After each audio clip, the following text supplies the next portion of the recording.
Hi everyone. Sorry I haven't been updating this week. I think the last time I updated via video was Monday. Um, Dad has kind of gone up and down, and so right when I think I can give an update, it changes, and then I just get exhausted and don't.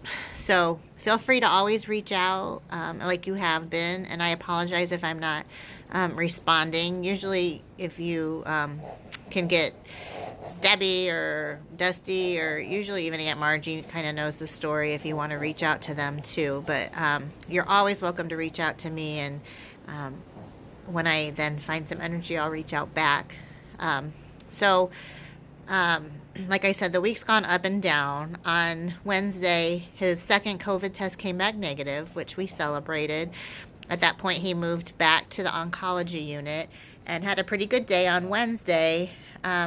But for some reason, unknown to everybody, why, on Thursday, he started having more shortness of breath, difficulty moving around without being able to catch his breath, and so they did a repeat chest X-ray, and it showed that the lungs were worse in terms of having lots of inflammation in them than it had been at that time. Also, then they did increase his oxygen. And I don't know if you remember, but I had mentioned that with COVID, if you go above needing 6 liters of oxygen, they automatically go to putting a tube down or intubating. And thankfully, because Dad is negative for COVID, there's a lot of other options between a nasal cannula and intubation to kind of help with breathing. Because I'm sure you've read or heard that kind of once you go to intubation, it's been really difficult for them to extubate people lately. So they did increase him to what's called a heated high flow nasal cannula. So it still goes in his nose. It's a bigger tube. It's full of heated fluid, and the fluid doesn't go in, but it's like a humidified heat, and it's at a higher level. It's actually at 40 liters, which sounds really high, and I had never heard of it, but when I researched it, sounds like it's actually not as high as it could possibly. It could go higher than that. And that was on Thursday. And at that point, they're kind of scratching their head because everything that they've done in terms of infection-wise has been negative. They can't find any pneumonia caused by infection. So they're still giving him prophylactic antibiotics, but they were stymied pretty much. And so on Friday, they were going to do a bronchoscopy, which is putting a camera down into actually his lungs, where they can actually remove if there's something in there. They can culture it straight from the source. However, he wasn't stable enough on Friday to do that. He's not able to lay flat. The anesthesia they give you for that would have depressed his breathing more than it was. And so at that point, they decided to hold off. So Thursday, Friday, I think today's Saturday. Thursday, Friday was rough.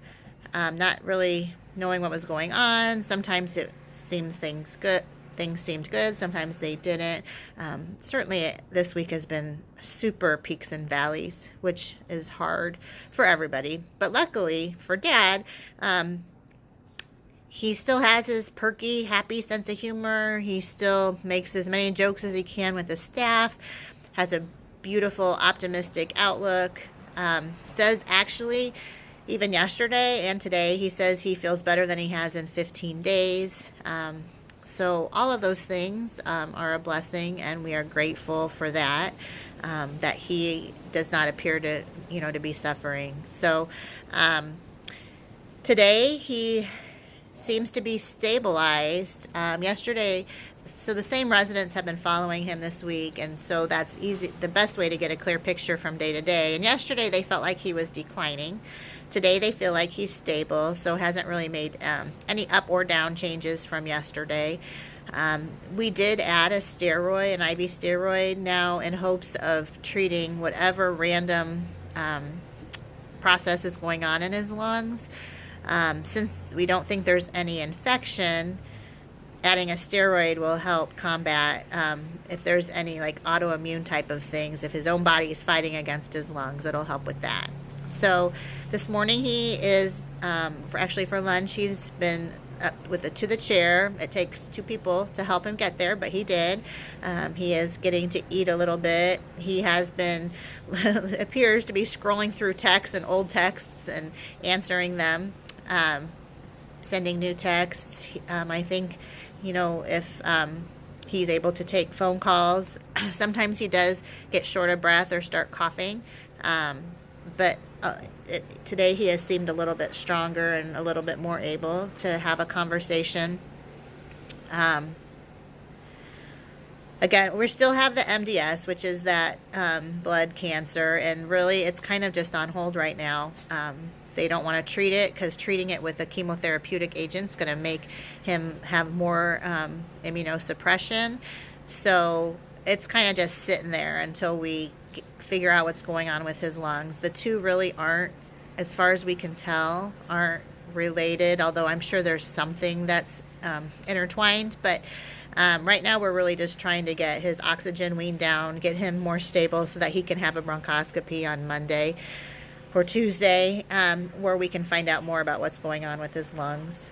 So, trying to think of any other questions I'd want to know. Text him, send your love. I know that Debbie made a really beautiful collage of all of our family, all sides of our family, pretty much everybody that loves him. And we were able to send that to the patient experience department, and they printed it out in color and gave it to him. So I just think right now, besides giving us your support and your love and sending us positive thoughts, just do the same for him. Continue to send positive energy his way, prayers his way. Send him texts that you're thinking of him and that you love him. You can go to the osfhealthcare.org and you can send an e-card where you can type in stuff and they'll deliver it to his room free of charge.